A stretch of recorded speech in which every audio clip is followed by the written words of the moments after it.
So that music always excites me because that means it's time to hear something good. And we spend this time every afternoon sharing good thoughts from great people. And today is no different. We are excited to have Lois Marino, who's the Director of Community Engagement at BBX Suite Holdings.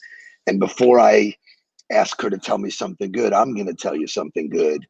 I've sat next to this lady for years at board meetings, like all over town, and never, for whatever reason, opened up a personal dialogue. Well, you know, one of the best parts about what's happened with COVID is that people are just attaching to people. I had an unbelievable virtual coffee with her. I am so bummed I didn't do it 10 years earlier, but like she says, timing is everything. Welcome to the show, Lois. It is your chance to tell us something good.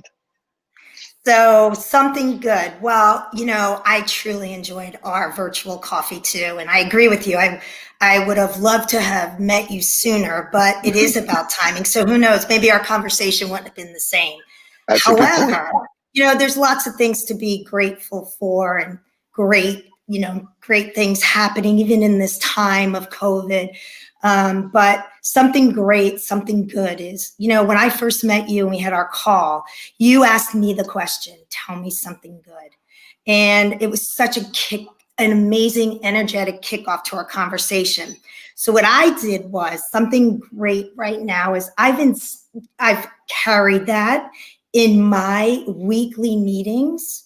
I kicked off my weekly meetings with my managers for Hoffman's Chocolates. We have 7 locations. I have 7 wonderful leaders. I'll call them leaders and mentors, not managers.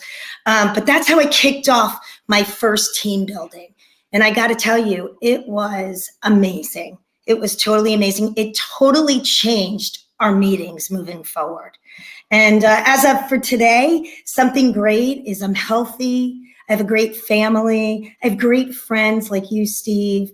And professionally, I have a wonderful job and I work for a wonderful company. So that's something great for today. I totally get it. What I'd love to see us do is kind of explore what you do. One of the other rules in my book is give to get. You have a role where you are playing such a tremendous role model in our community. So I'd like you to sort of explore how you got into what you're doing and what it means to this community on a daily basis, because you guys are everywhere. We try, we do. So how I got into this role was purely accidental, and it was because someone believed in me. I didn't have the mindset to believe in myself that I could do what I do. But it all really stems from my leader, or our leader, Jared Levan. He's awesome. Is awesome with BBX Capital. You know, he gave me opportunities to do things with the company, from, you know, working for Hoffman's, taking on a role. It's a candy company. I was in banking for 30 years. What did I know about chocolate, right? But he saw a skill set in me and it was really about people skills. It was about working with people and relationships. And he said, Lois, you know, you'd be great representing our company in this community. And for BBX Capital and all of our sister companies, and for Hoffman's Chocolate and, you know, Las Olas Confection, it is about the community. It's what makes us successful. Because listen, our community supports us, retail and otherwise. And it's so important to show how much we appreciate the community by giving back. You have to. It's part of our DNA. And if you are anything less than that, I can't really say that you're a successful company. Your numbers may be good, but do your people really love to work for you? Does the community respect you? So you may have good numbers for whatever reason, but the real reason in my mind is so that the community understands how good of a company you are inside and out. That's what's important. So you guys have done this for years and years and years. I applaud them for making it a role, having somebody that goes out into the community like you and plays that role of ambassador. So, it wasn't just the company, it was you as the face going out and creating real-time relationships and doing things. And wouldn't you know, it just came and hit me in the face. Our other friend, Andrew Koenig, does a lot for breast cancer, the American Breast Cancer Society. We chose to take our daily huddle and devote the entire month to raising money. We raised $10,000. But wouldn't you know, out of nowhere, I got a thank you package that was pink Oreos, which was, first of all, I'm an Oreo guy. I love Oreos. Dunking pink Oreos was the coolest thing ever. So I want you to share with the audience some of the innovation of how you're taking candy and cookies and confections, if you will, and turning them into experiences for people that they can raise money or thank people, or because I think you're doing a brilliant job. Thank you. And listen, Hoffman's chocolate. Who doesn't love chocolate and ice cream, right? I mean, come on. We have and not because I work here, but we do. We have an amazing product.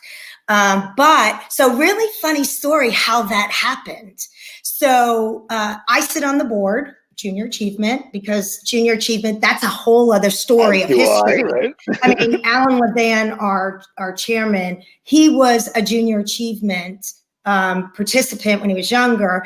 And when we were with Bank Atlantic, was one of the first organizers, or the first organization to come forward and build the Junior Achievement Center. Okay. But I was actually, sorry to interrupt, but I was actually on a plane with him that went to see the facility in Tampa before it was built here. So, I mean, talk about that's what I meant. You guys have been deep into this community for a long time. Long time. So funny enough, sitting on the board, meeting you and Andrew, I saw Andrew's video and I saw how passionate he was. Incredible. And I realized he was so passionate, because when you're passionate in life about something, it's personal. It is. It becomes a personal passion. And I saw his video, and of course I started crying because I felt for him. And when you're a passionate person, you're passionate, for others as well. And that's what makes me successful, in the sense that I get to be part of those things. So anyway, I reached out to Andrew and said, this is really such a small world. We sit on the board of Junior Achievement.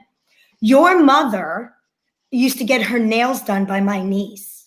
Get out of town. No, it goes back even further, Oh Steve. my God. So Doreen, my niece, used to do Doreen's nails at the salon she worked at. Not only that, my father was in the furniture business and knows Andrew's dad, or knew Andrew's dad. My dad passed. My brother-in-law, who took over the business, my dad's business, knows Andrew and their kids. Andrew's sister, Devin, went to school and knows my nephew.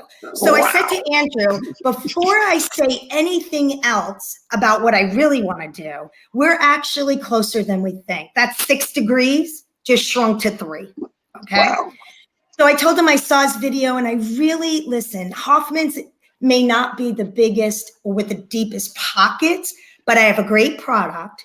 I can help in other ways. We could volunteer. We could roll up our sleeves. So I said to him, I really want to get involved, because my passion is for you, because I want to help you in your company. I want to be part of it.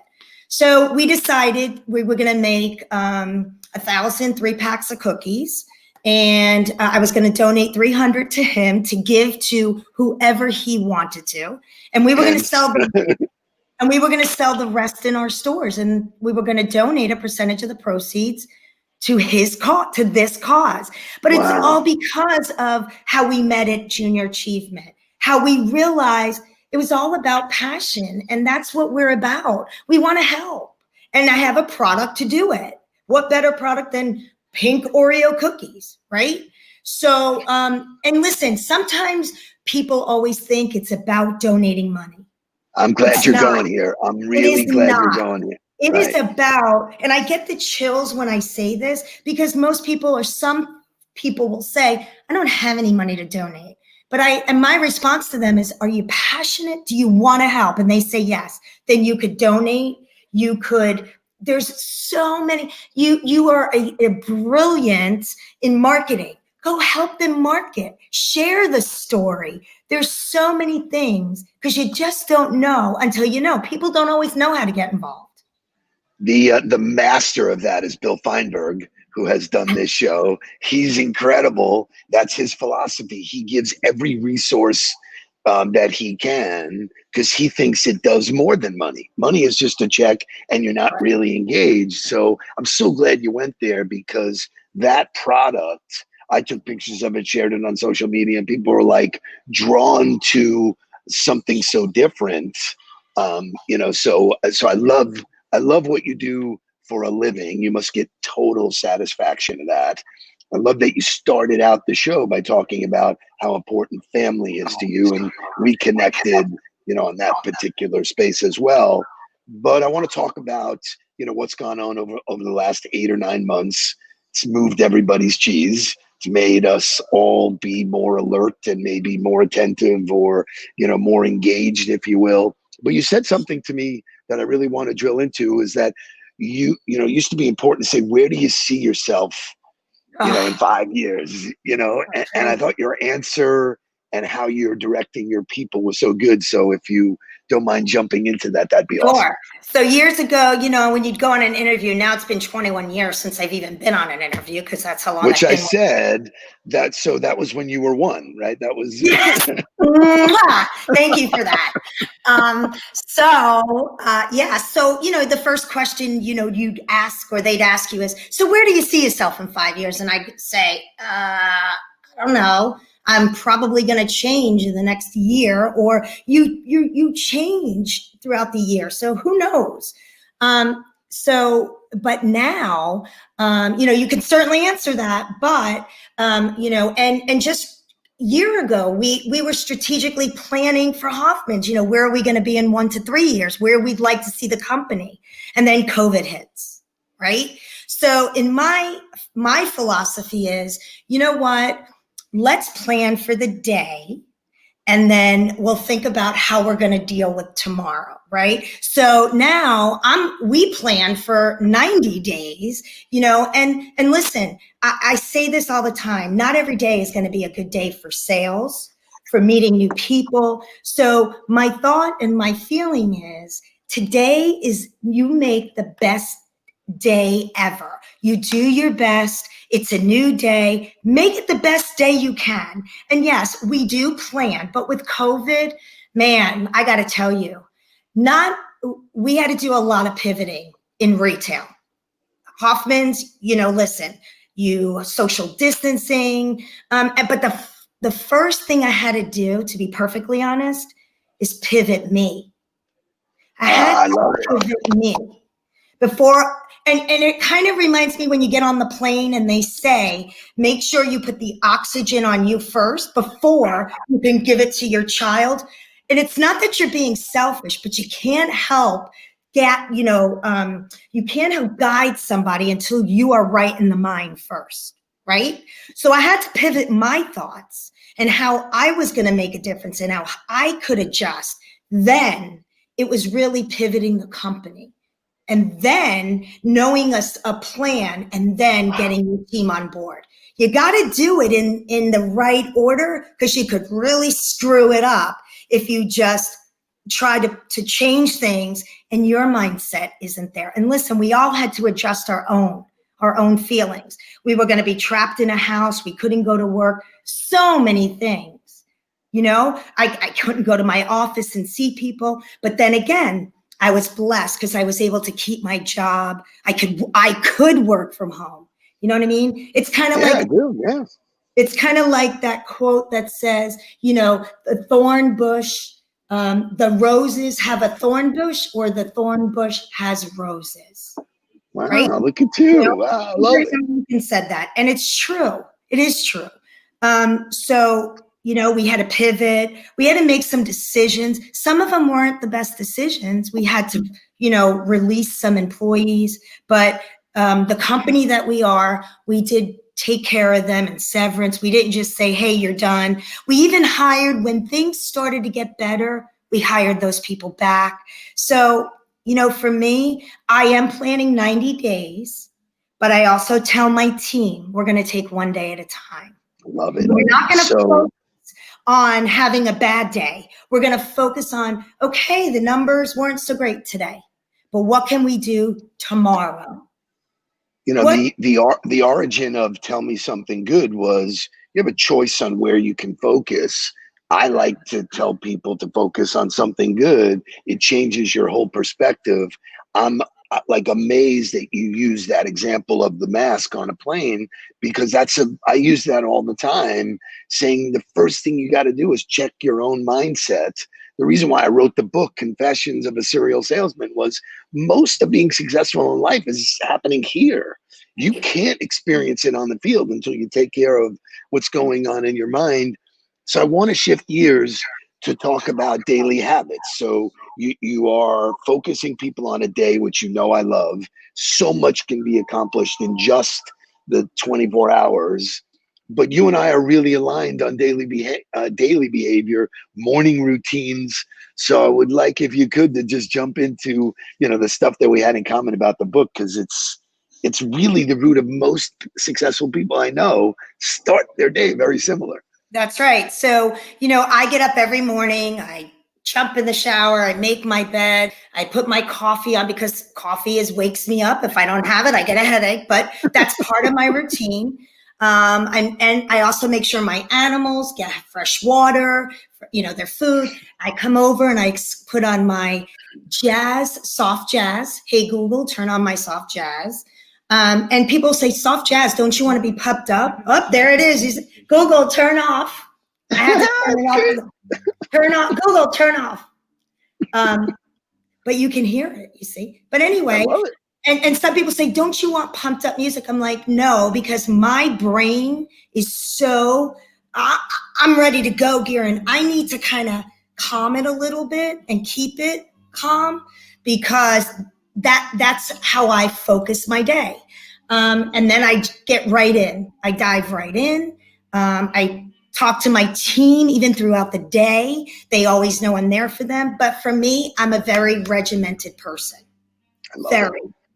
I love it. And every successful person I know has evening rituals and morning routines. They just kind of balance your life and do all like that. So as I said, I'm so excited that you're spending time with us.